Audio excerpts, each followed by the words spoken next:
গণেশ চতুর্থীর শুভেচ্ছা দিয়ে শুরু করছি আজকের টেকটক উইথ শান্তনু সেন। আশা করছি আপনারা খুব ভালো আছেন, সুস্থ আছেন। আলোচনা করব ভারতীয় শেয়ার বাজারের পরিপ্রেক্ষিতে কিছু খুঁটিনাটি তথ্য, যেগুলো একটা ইনপুট আকারে আপনাদের দিয়ে থাকি। অপেক্ষা করুন, ফিরে আসছি।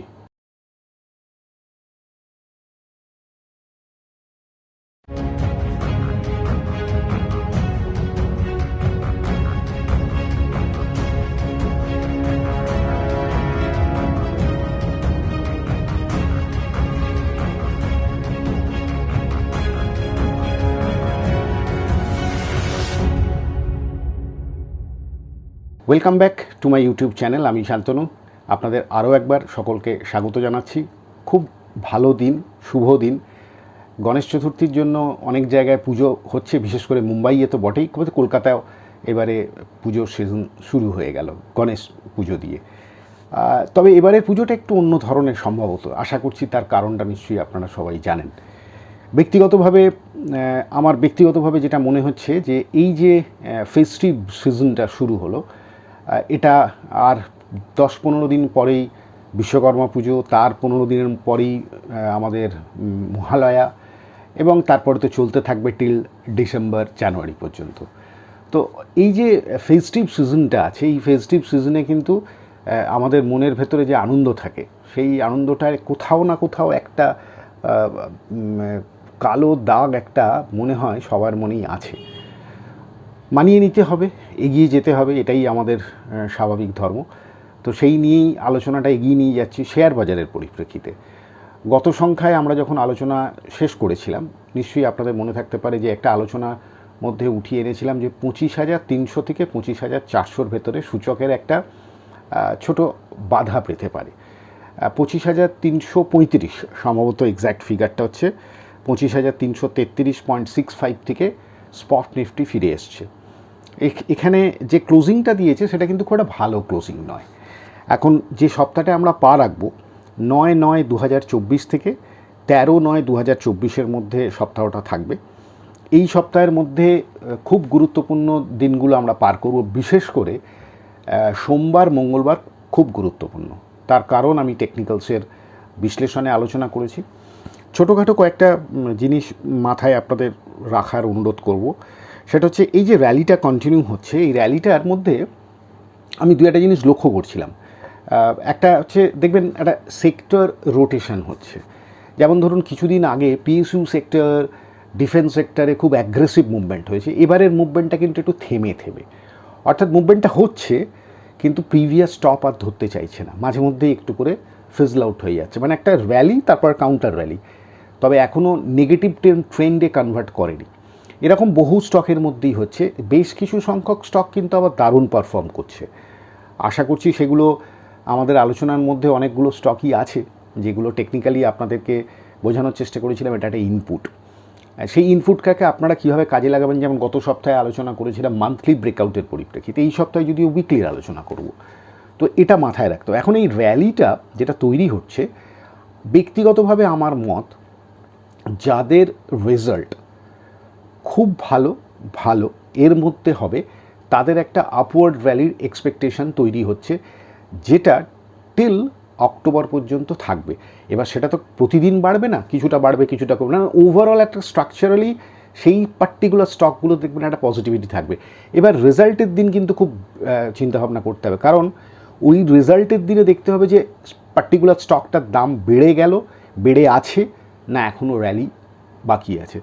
ফলে সেই দিক থেকে বিচার করলে বেশ কিছু small, mid cap, micro cap স্টকের মধ্যে কিন্তু মোমেন্টাম দারুণ হয়েছে। তার মধ্যে আমার ওয়ান অফ দ্য ফেভারিট একটা স্টকের মুভমেন্ট গত সপ্তাহে খুব ভালো হলো, সেটা হচ্ছে ADSL। আপনাদের সাথে বহুবার আলোচনা করেছিলাম, 90 টাকা 100 টাকার থেকে আলোচনা করেছিলাম। চার্টের অ্যাপ্রিসিয়েশনটা এবারে নিশ্চয়ই বুঝতে পারছেন। এই চার্টগুলো রিড করে না নিজেরও একটা স্যাটিসফ্যাকশন থাকে যে একটা আননোন, একটু হাটকে, এবং স্টকের ভেতরে একটা রোমাঞ্চ আছে চার্টের মধ্যে, কখনো বাড়ে কখনো কমে। আচ্ছা, এই বাড়া কমার মধ্যে আর একটা জিনিস আপনাদের মনে করিয়ে দেবো। যেহেতু রেগুলেটররা জানেন এখন প্রচণ্ড পরিমাণে যদি কোনো ধরনের স্টকের মোমেন্টাম ক্রিয়েট হয়, সেটা আপসাইড হোক বা ডাউনসাইড হোক, সেক্ষেত্রে ASM GSM সেগমেন্ট প্রথমে, অর্থাৎ মুভমেন্টটা অ্যাবনর্মালির জন্য তাকে আটকানো হয়।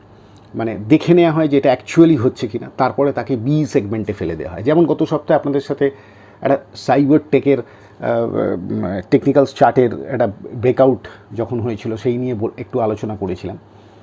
এবারে সেই সাইবার টেকটা প্রচণ্ডভাবে মুভমেন্ট হলো, আবার একটু রিয়াকশান করছে বিকজ অফ বি সেগমেন্ট। ফলে এইগুলো কিন্তু মাথায় রাখবেন যে এই ধরনের স্মল মিড ক্যাপ কিংবা মাইক্রো ক্যাপে কিন্তু এই ধরনের প্রবলেমটা থাকবে। তার মানে স্টকটা বাজে হয়ে গেল না, প্রাইসের কারেকশানটা হতে পারে। আবার কিছু কিছু স্টক আছে সেই কারেকশানটা কন্টিনিউ করার মানে হয়ে যাওয়ার পর আবার আপওয়ার্ড ট্রেন্ড ধরার চেষ্টা করছে। এই জিনিসগুলো মাথায় রাখবেন। বাকি মোটামুটিভাবে মোরললেস আমরা একটু পজ পাওয়ার জায়গায় আছি, কিন্তু নিচে সাপোর্ট আবার বলছি গোল গোল ফিগারে 24,200 থেকে 24,300 খুব ট্যাক্টফুলি ওয়াচ করতে হবে। আর ওয়াচ করতে হবে আগামী সোমবার এবং মঙ্গলবার। কেন? চলুন যাই টেকনিক্যালসে, সেখানে দেখে নেব। আলোচনা যখন করছি 6 তারিখ 6 সেপ্টেম্বর বাজার বন্ধ হওয়ার পর, আলোচনার বিষয়বস্তুতে থাকবে যে সপ্তাহটা, সে সপ্তাহ হলো 9/9/2024 থেকে 13/9/2024 মধ্যে। সূচক যেখানে বন্ধ হয়েছে তার পরিপ্রেক্ষিতে আলোচনা। আমার বাঁদিকে উইকলি নিফটি স্পট এবং ডান দিকে ডেলি নিফটি স্পট। আলোচনা শুরু করছি উইকলি থেকে। গত সপ্তাহে আপনাদের সাথে যখন আলোচনা করেছিলাম একটা রাউন্ড নাম্বার বলার চেষ্টা করেছিলাম যে 25,300 থেকে 25,400 কোথাও না কোথাও বাজার একটা পজ পেতে পারে, একটা 100 পয়েন্টের রেঞ্জের মধ্যে। ঘটনাবহুল সপ্তাহের মধ্যে বাজার বন্ধ হয়েছে লাস্ট উইকের ক্যান্ডেল দেখলেই বুঝতে পাচ্ছেন, যেটা ব্ল্যাক।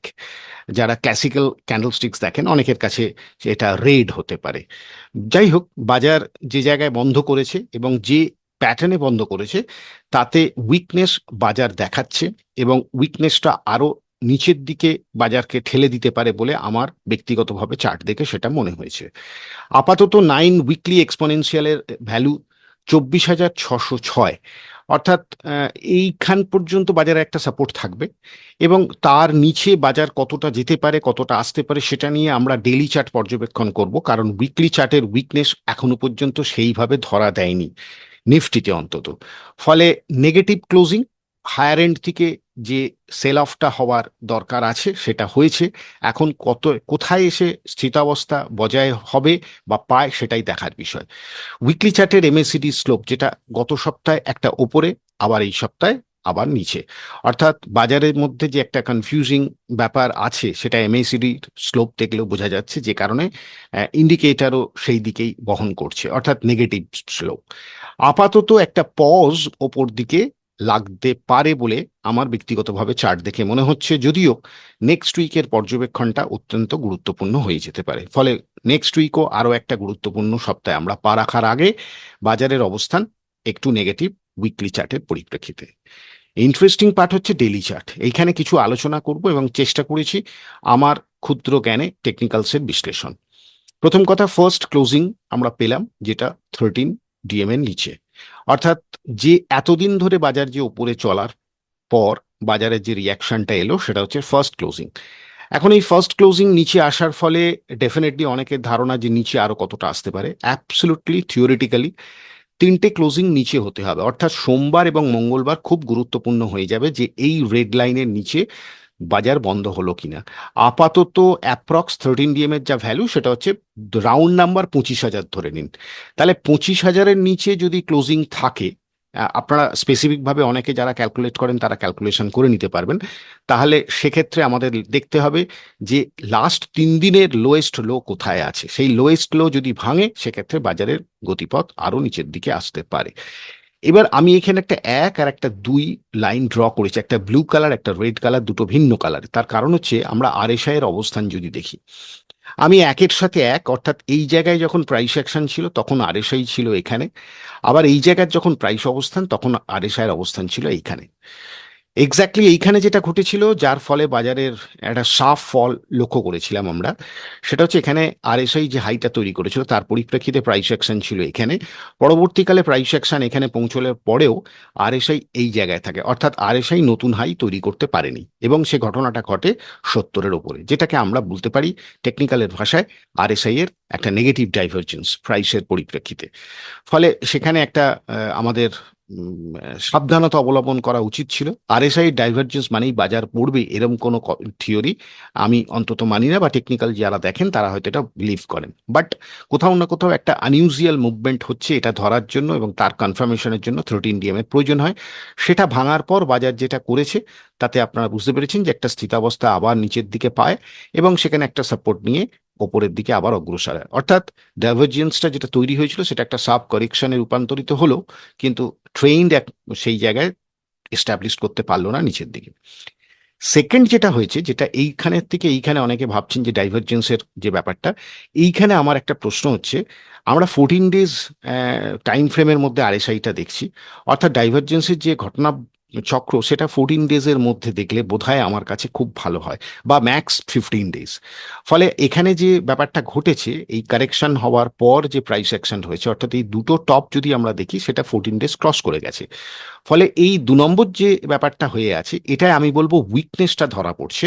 অর্থাৎ প্রাইস অ্যাকশন নতুন দিকে চলার চেষ্টা করলেও আরএসআই জাস্ট ওভারবট থেকে পড়েছে, যেটা গত সপ্তাহেও আপনাদের বলেছিলাম যে সামনের দিকে ওভারবট জোন আছে, এখানে একটু সাবধানতা অবলম্বন করতে হবে। এক্ষেত্রে আমি কিন্তু 14 ডেজ ডাইভারজেন্সটাকে আমি ডাইভারজেন্স হিসেবে দেখবো না, রাদার উইকনেস হিসেবে দেখব। ফলে যারা ডাইভারজেন্স হিসেবে দেখার চেষ্টা করছেন আমি তাদের সাথে একটু ভিন্ন মত পোষণ করছি। এটা ডাইভারজেন্স আমরা কি বলবো, কমেন্ট সেকশনে লিখে জানাতে পারেন। এবার নিচের দিকে 13 এর নিচে এসছে, এইটার জন্যই আমি এই 1 আর 2 আলাদা আলাদা করে দেখালাম, প্রাইসের পরিপ্রেক্ষিতে আরএসআই, প্রাইসের পরিপ্রেক্ষিতে আরএসআই। ফলে আমাদের একটা ওয়েট করতে হবে যে নিচে কোথায় সাপোর্ট আছে। But to be very frank, আমরা স্লাইড শো এর মাধ্যমে ডেফিনেটলি সাপোর্ট রেজিস্ট্যান্স দেখব, কিন্তু গত সপ্তাহে আপনাদের একটা আইডিয়া দেওয়ার চেষ্টা করেছিলাম যে রেজিস্ট্যান্স কোথায় আছে। ফার্স্ট রেজিস্ট্যান্সের আশপাশ থেকে ঘুরেছে বেশ 30-40 পয়েন্ট দূর থেকে।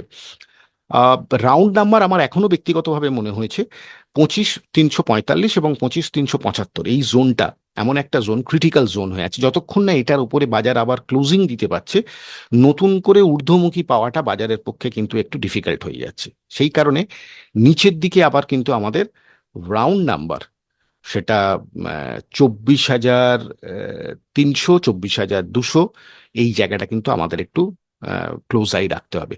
কারণ আমাদের এখানে যে বটমগুলো হয়েছে সেটা নিশ্চয়ই লক্ষ্য করতে পারছেন, 24,200 এখানে তৈরি হয়েছে, 24,000-এর আশপাশে 100। অর্থাৎ নিচের লেভেলেও আবার 24,200 থেকে 24,300 খুব কশাস থাকতে হবে যে বাজার সাপোর্ট পেয়ে ঘোরার চেষ্টা করছে কিনা। তো এই ছিল নিফটির আলোচনা। পরবর্তীকালে আমরা সাপোর্ট রেজিস্ট্যান্সের মাধ্যমে দেখে নেব নিফটির নেক্সট সাপোর্ট এবং রেজিস্ট্যান্স কোথায় কোথায় আছে। চলুন যাই ব্যাংক নিফটির আলোচনায়। আমার বাঁদিকে ব্যাংক নিফটির উইকলি এবং ডান দিকে ব্যাংক নিফটি ডেলি। গত সপ্তাহে যখন ব্যাংক নিফটি আলোচনা করেছিলাম সেটা ছিল এই জায়গায়, অর্থাৎ 9 এক্সপোনেনশিয়ালের উপরে স্লাইটলি ক্লোজিং দেওয়াটা পজিটিভ ছিল। বাট এবারে কিছুটা পজিটিভ হওয়ার পর আবার পুনরায় ব্যাংক নিফটির উইকনেসটা একটু বাড়ছে, এবং এই বাড়াটা কিন্তু খুব একটা স্বস্তিদায়ক হবে না বলে আমার ব্যক্তিগতভাবে মনে হয়েছে চার্টে। ফলে 9 এক্সপোনেনশিয়ালের নিচে আবার ক্লোজিং। এবারে যদি গত উইকের যে লোয়েস্ট পয়েন্টটা তৈরি হয়েছিল 50,447, রাউন্ড নাম্বার 50,400, এর নিচে যদি যায় তখন কিন্তু এই দুটো জায়গা, যেটা প্যাটার্নটা দেখে নিশ্চয়ই বুঝতে পারছেন, very critically 49,600, round number 49,600, very very critical zone হয়ে যেতে পারে। ওপরের দিকে যেটা গত সংখ্যাতেও বলেছিলাম, ব্যাংক নিফটি উঠতে কিন্তু বাধাপ্রাপ্ত হবে, এভরি হায়ার লেভেলে সেলিং আসবে। আর ঘটনাক্রমে আইটি ইন্ডেক্স যেহেতু একটু নড়াচড়া করছে ওপরের দিকে, ফলে কোইন্সিডেন্টলি এটা কেন ম্যাচ করছে, কেন করে, আমি সেটা বলতে হয়তো পারবো না, কিন্তু কোথাও না কোথাও সেখানেও একটা আমাদের ব্যাংক নিফটিতে একটা নেগেটিভ জায়গা তৈরি করার চেষ্টা করছে। যদিও সামনের দিকে অনেকগুলো ইভেন্ট ব্যাংকিং এর জন্য প্রস্তুত হচ্ছে বলে আপনারা নিশ্চয়ই জানেন। Weekly MACD is concern bank নিফটিতে, যেটা এখনো চেঞ্জ হয়নি। আমি বারবার বলার চেষ্টা করছি, এটা যতক্ষণ না চেঞ্জ হবে, সঙ্গে 9 এক্সপোনেনশিয়াল দুটো একসাথে হলে, তখন আমরা উইকলির ক্ষেত্রে ব্যাংক নিফটির পরিবর্তনটা আরেকটু বেশি স্ট্রেনদেন হচ্ছে বলে ধারণা করতে পারি।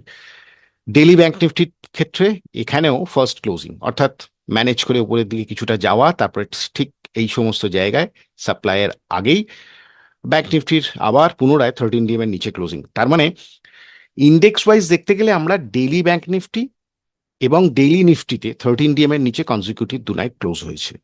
ফলে দুটো মেজর ইন্ডিসেসে যদি এরকম একটা প্রেশার থাকে, তাহলে আগামী সোমবার আর মঙ্গলবার খুব গুরুত্বপূর্ণ দিন হয়ে যেতে পারে আগামী সময়ের জন্য, ফর দ্য শর্ট টার্ম। ফলে আমাদের তাকিয়ে থাকতে হবে এই দুটো দিনের জন্য। অ্যাক্টিভিটিস নেগেটিভ সাউন্ড করছে, বা ভিউ একটু নেগেটিভ তৈরি হচ্ছে, ছবি একটু নেগেটিভ বলছে। চলুন পরবর্তী সময় আমরা দেখে নিব যে পরবর্তী সাপোর্ট রেজিস্ট্যান্স কোথায় আছে। চলুন যাই আমাদের পরবর্তী অধ্যায়।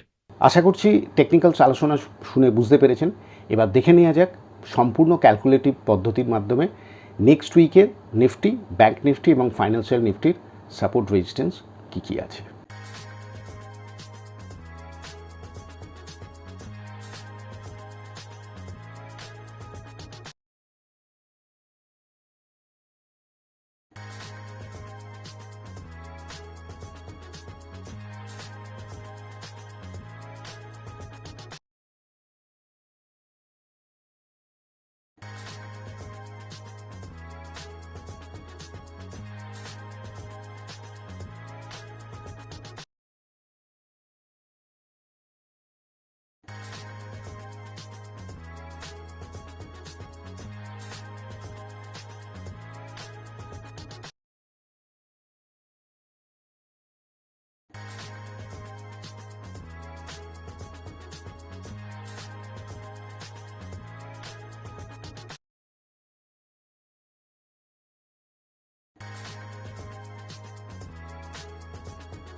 এবারের অধ্যায়ে তিনটি টেকনিক্যাল স্টকের টেকনিক্যালির প্রয়োগ, মানে টেকনিক্যালসের প্রয়োগ।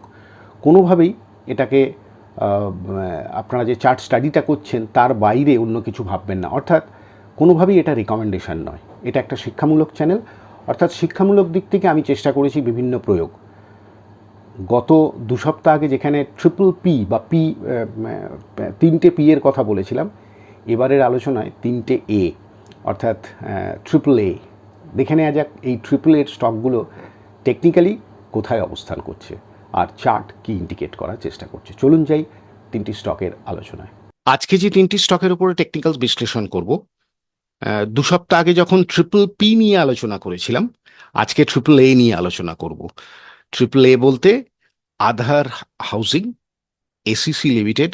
বিশেষ করে যারা একটু নামজাদা স্টকের উপরে চিন্তা ভাবনা করেন, তাদের জন্য আজকের এসিসির আলোচনাটা হয়তো ইন্টারেস্টিং হতে পারে, এবং অ্যামি অর্গানিক্স। তো প্রথমে আধার হাউজিং নিয়ে আলোচনা করি। বেশি দিনের লিস্টেড স্টক নয়, খুব কম দিনের ডেটা। আমি যার জন্য এখানে যে মুভিং অ্যাভারেজটা ড্র করেছি, এটা নিশ্চয়ই বুঝতে পারছেন এটা হাফ হয়ে গেছে। আমি এখানে অ্যাজ ইউজুয়াল 9 এক্সপোনেনশিয়াল রেখেছি, কারণ এখানে 13 বা 26-এর উইকলির ক্যালকুলেশন আসবে না, সেই কারণে এখানে এই মুভিং অ্যাভারেজটা প্রয়োগ করছি না। অর্থাৎ খুব অল্প দিনের ডেটায় চেষ্টা করছি এটাকে বিশ্লেষণ করার। যদি দেখা যায় তাহলে এখান থেকে একটা ট্রেন্ড তৈরি হয়েছিল লিস্টমেন্ট হওয়ার পর, তারপর একটা কাউন্টার ট্রেন্ড এসছে নিচে, যেটা খুব স্বাভাবিক। কাউন্টার ট্রেন্ডে যেটা লক্ষ্য করা যাচ্ছে সেটা হচ্ছে এইখানে যে প্রথম যে সপ্তাহটা লিস্টেড হওয়ার জন্য যে টপটা তৈরি হয়েছিল, ঠিক তার আশপাশ থেকে একটু দূরে এক্স্যাক্ট টপটা হচ্ছে ছিল 371 টাকা, আর এখানে লো বানিয়েছে 376 টাকা। আমি সেই জন্য আশপাশ থেকে কথাটা বলছি। একটা বাউন্স ব্যাক করেছে, যে বাউন্স ব্যাকটা আমরা বলতে পারি একটা ভালো জায়গার থেকে সাপোর্ট পেয়ে ওপরের দিকে গেছে, যেখানে বাজার নেগেটিভ ছিল, যদিও এটা ফাইন্যান্স সেক্টরের অন্তর্গত। আমি যদি একটা ট্রেন্ড লাইন টানি, দীর্ঘ 1 2 3 4 5 6 সপ্তাহ ট্রেন্ড লাইনের পরিপ্রেক্ষিতে এটা একটা ট্রেন্ড লাইনের ওপরে ক্লোজিং। ফলে একটা মাইল্ড পজিটিভ ব্যাপার দেখা গেছে যে এই 5 সপ্তাহের মধ্যে হাইয়েস্ট ক্লোজিং, আর ভলিউমটাও একটু ডেভেলপ করেছে। কারণ এখানে পড়ার সময় যে ভলিউমগুলো ছিল যথাক্রমে, এই বড় ক্যান্ডেলে যদি দেখি তাহলে আমরা দেখব 43,99,000, না মানে 44 লাখ ধরে নিই। এখানে ভলিউমটা ছিল 33 লাখ, এখানে ভলিউমটা ছিল 41 লাখ। মানে অন অ্যান অ্যাভারেজ যদি দেখা যায় তাহলে ইন বিটুইন 33 লাখ টু 44 লাখের মধ্যে ভলিউমটা মোটামুটি ছিল পড়ার সময়। গত সপ্তাহে যেটা উঠলো, অর্থাৎ প্রাইস এই 5 সপ্তাহের ভেতরে যে পজিটিভ ক্লোজিংটা দিল শেষ 5 সপ্তাহে, সেখানে ভলিউম হলো সপ্তাহের পরিপ্রেক্ষিতে 1,15,02,811। ফলে স্বভাবতই ডাউ থিওরি অনুযায়ী প্রাইস আর ভলিউমের যে কোরিলেশনটা আমরা দেখি সেটা হচ্ছে volume must confirm the trend, অর্থাৎ রিভার্সালটা যে একটু স্ট্রং, তাতে যে ভলিউম আছে সেটা আমাদেরকে একটু ভাবাচ্ছে। সেই কারণে এই স্টকটি আমি বিশ্লেষণের জন্য রাখলাম। পয়েন্ট কোথায়, যদি হায়ার টপ ফর্মেশন করতে হয় তাহলে প্রাইস অ্যাকশনকে এখানে মোমেন্টাম ক্রিয়েট করতে হবে, এবং প্রিভিয়াস যে টপ যেটা দুটো প্রায় কাছাকাছি, এই জায়গাটা আমাদের আবার একটু সাবধান থাকতে হবে, কারণ বাজারের চারিপার্শ্বিক অবস্থানের ব্যাপারে। সেক্ষেত্রে 480 টু 490, আমি 480 টু 490 এই জোনটাকে বলছি, এর ওপরে ক্লোজিং প্রাইস অ্যাকশনকে আরেকটু ওপরের দিকে নিয়ে যেতে সক্ষম হতে পারে। সেক্ষেত্রে নতুন টপ হওয়ার সম্ভাবনা থাকবে। নতুন টপ হলে কি হতে পারে না, higher top higher bottom, trending up ট্রেন্ডের একটা ডেফিনেশন তৈরি করার চেষ্টা করছে। সেই কারণে এই স্টকটা একটু ইন্টারেস্টিং লাগছে আমার এইরকম বাজারের পরিপ্রেক্ষিতে। নেক্সট স্টক এসিসি, নাম নিয়ে আর কিছু বলছি না, প্রাইস অ্যাকশনটা দেখার চেষ্টা করছিলাম। প্রাইস অ্যাকশনটা এরকম হয়েছে, ওপরের দিকে 2750, নিচের দিকে 2250, এর মধ্যে যদি দেখা যায় সিন্স পুরো 2024 কাটিয়ে ফেলেছে, মানে এখনো পর্যন্ত এইখান থেকে 2024 শুরু হয়েছে, এর মধ্যেই আছে। না প্রাইস ওপরের দিকে ব্রেক করে ওপরের দিকে যেতে পারছে ক্লোজিং বেসিসে, একটা স্পাইক করেছিল, এখানে একটা স্পাইক ছিল। আপাতত এখানে একটা কনসলিডেশন করার পর প্রাইস অ্যাকশন যেখানে বন্ধ হয়েছে, অলমোস্ট 1326 এর kissing point negative cross over ছিল, এইখানে বন্ধ হয়েছে। এবার এই বন্ধটা যদি দেখা যায় যে এই দুটো টপ, সেটা হচ্ছে 2450 মানে 2450, এখানে 2449, এই 2450-এর ওপর যদি সাস্টেইন করতে পারে, সাস্টেইন করার বক্তব্য হচ্ছে যদি উইকলি ক্লোজিংটা রাখতে পারে, তাহলে এই মুভিং অ্যাভারেজের স্লোপটা ঘোরার সম্ভাবনা থাকবে। সেক্ষেত্রে যে ইন্ডিকেটর অবস্থান দেখুন, এমএসিডির কিন্তু নেগেটিভ স্লোপ আছে, অর্থাৎ চেঞ্জটা হলেই তবে এই প্রাইস অ্যাকশনের পরিবর্তনটা হতে পারে, তবেই কিন্তু এই মুভিং এমএসিডির পরিবর্তনটা হবে। অর্থাৎ যদি হায়ার এন্ডে ওপরের দিকে মোমেন্টাম হয় তাহলে মুভিং অ্যাভারেজ ক্রস ওভারটা হতে পারে, এমএসিডির স্লোপটা চেঞ্জ হতে পারে। ইন্টারেস্টিং জায়গায় দাঁড়িয়ে স্টোক্যাস্টিক্স এবং আরএসআই, অর্থাৎ একটা বটম ধরার চেষ্টা হচ্ছে এই প্রাইস অ্যাকশন, সেটা ইন্ডিকেট করার চেষ্টা করছে। সেই কারণে আজকের এই স্টকটি আপনাদের সাথে আমি শেয়ার করছি, এসিসি। স্টকের নাম নিয়ে নিশ্চয়ই কোনো রকম প্রবলেম নেই, বাট প্রবলেম হচ্ছে প্রাইস অ্যাকশনটা একটা দীর্ঘদিন একটা জায়গায় দাঁড়িয়ে আছে, মোমেন্টাম কি তৈরি করবে, সেটার জন্য এই চারটার অবজারভেশনে রাখার প্রয়োজন আছে, বা চারটাকে একটু রেডার লিস্টে রাখার প্রয়োজন আছে। অ্যামি অর্গানিক বেশি দিনের চার্ট নয়, কিন্তু যতদিন 2023 থেকে মোটামুটি বছর তিনেকের মধ্যে প্রাইস অ্যাকশন টপ তৈরি করার চেষ্টা করেছে। নতুন টপ হয়তো তৈরি হয়েছে এই সপ্তাহে, কিন্তু ক্লোজিং বেসিসে নয়, যেটা হলে ভালো হতো। অর্থাৎ একটা সাপ্লাই জোন ওপরের দিকে দাঁড়িয়ে আছে, যেটা যথাক্রমে 1420 রাউন্ড নাম্বারে বলছি, আর উপরে 1460, এই রেঞ্জের ভেতরে এই যে টপটা তৈরি হয়েছিল এটা হচ্ছে 1474। তার মানে প্রথম যে টপটা তৈরি হয়ে আছে যার নিচে একটু ক্লোজিং, সেটা হচ্ছে 1420, কারণ ক্লোজিংটা হচ্ছে 1416, আর ওপরে প্রিভিয়াস যে এখনো পর্যন্ত যে টপটা আছে, যে টপটা ছিল এইখানে, তার ওপরে গিয়ে ক্লোজিং, অর্থাৎ 1470-র ওপরে। অর্থাৎ 1470-র ওপরে যেদিন ক্লোজিং হবে, যে ধরনের প্রাইস অ্যাকশন তৈরি হচ্ছে, এটা প্রমিসিং। 1326 পজিটিভ জায়গায় আছে, এবং অন্যান্য ইন্ডিকেটর লাইক এমএসিডির স্লোপটা চেঞ্জেস ধরা পড়েছে, এবং সেটা পরপর 2 সপ্তাহ হয়েছে। উইকলি স্টোক্যাস্টিক্স এবং উইকলি আরএসআই একটু ইন্টারেস্টিং গন্ধ পাওয়া যাচ্ছে। ফলে চার্টের অবস্থানগত পরিবর্তন হবে কি হবে না, সেই কারণেই আমি চার্টটাকে আমার রেডার লিস্টে রাখবো। তো এই তিনটি টেকনিক্যাল বিশ্লেষণ শুধুমাত্র বিশ্লেষণ, শিক্ষামূলক দিক থেকে এর এর মধ্যে আপনারা একমত হতেও পারেন, নাও হতে পারেন, বাট এটা কোনো রেকমেন্ডেশন নয়। চলুন যাই আমাদের পরবর্তী অধ্যায়। এডুকেশন নিয়ে অনেক কথা বলেছি, ক্লাস শুরু হয়ে গেছে। ভালো, এবারের সেই লাস্ট মোমেন্টের হুড়োহুড়ি, ওভার ক্রাউডেড হয়ে যাওয়ার জায়গা ছিল, যার তবে কয়েকটা জায়গায় আমি তাদেরকে না বলতে বাধ্য হয়েছি, সরি, আপনারা কিছু মনে করবেন না। নেক্সট সেশনের জন্য আপনারা ওয়েট করুন।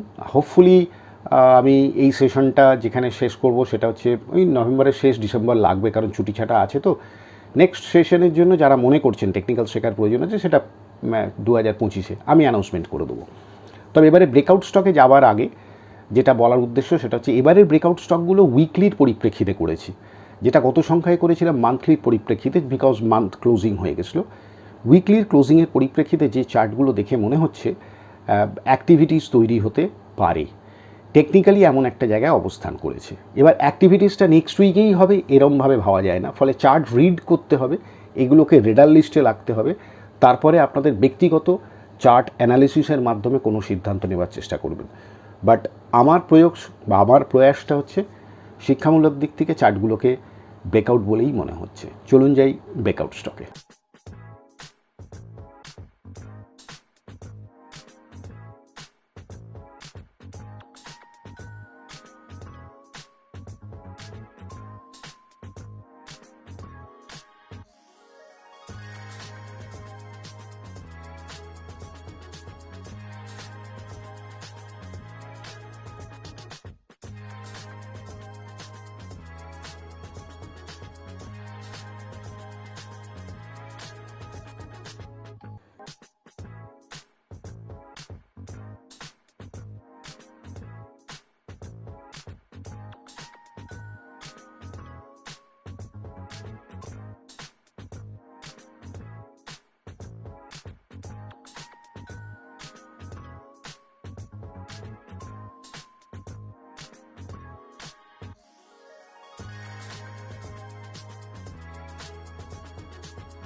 শেষ পর্যায়ে চলে এলাম। আলোচনার বিষয়বস্তু এবারে, যদি আমার অনুষ্ঠান আপনাদের ভালো লাগে, যারা এতদিন আমার পাশে আছেন আর আজকে যারা নতুন দেখছেন, দুজনদের মধ্যে পার্থক্য একটাই, যারা নতুন দেখছেন তাদের কাছে একটাই রিকোয়েস্ট থাকে, যদি চ্যানেলটা ভালো লাগে, শেয়ার বাজারের পরিপ্রেক্ষিতে শিক্ষামূলক দিক থেকে কিছু প্রয়োগ করার চেষ্টা করছি, কিছু ইনপুট দেওয়ার চেষ্টা করছি, যেটা আপনাদের কাজে লাগলেও লাগতে পারে। ফলে এরকম অনুষ্ঠান দেখার জন্য চ্যানেলটাকে সাবস্ক্রাইব করতে পারেন, যদি ভালো লাগে তাহলে একটা লাইক, শেয়ার বা বন্ধুবান্ধবদের জানাতে পারেন, এবং অবশ্যই আমার পাশে থেকে আমাকে ইন্সপায়ার করতে পারেন। তাহলে আরও নতুন নতুন কিছু তথ্য নিয়ে আপনাদের চেষ্টা করব, টেকনিক্যালি কীভাবে চার্ট অ্যানালিসিস করবেন বা চার্টের মধ্যে কী কী জিনিস প্রয়োগ করলে আপনি একটা ডিরেকশন পেতে পারেন, সেই আলোচনা আবার এগিয়ে নিয়ে যেতে পারবো। ফলে আশা রাখছি লাইক, শেয়ার, কমেন্টের, চ্যানেল ভালো লাগলে অবশ্যই সেই রিকোয়েস্টটা যাতে আমার রইল সেটা আপনারা ফুলফিল করবেন, এটা আশা রেখে আজকের অনুষ্ঠান শেষ করব। গণেশ চতুর্থীর আরও একবার শুভেচ্ছা। আনন্দ উৎসবের মধ্যে দিয়ে আরও চলুক নতুন চিন্তাভাবনা, এবং অবশ্যই শেয়ার বাজারের মধ্যে থেকে নিজেকে মানিয়ে নিতে হবে বাজার ওঠানামাতে। তবে পজ একটা এক্সপেক্টেড, শেষ দিকে যেভাবে বাজার ফ্রাইডেতে বন্ধ করেছে। এই ছিল আজকের কথাবার্তা। দেখা হচ্ছে নেক্সট উইক শনিবার, অর্থাৎ উইকলি আলোচনার পরিপ্রেক্ষিতে। ততক্ষণের জন্য ধন্যবাদ, এবং এতক্ষণ আমার সাথে আমার অনুষ্ঠান দেখার জন্য অসংখ্য ধন্যবাদ।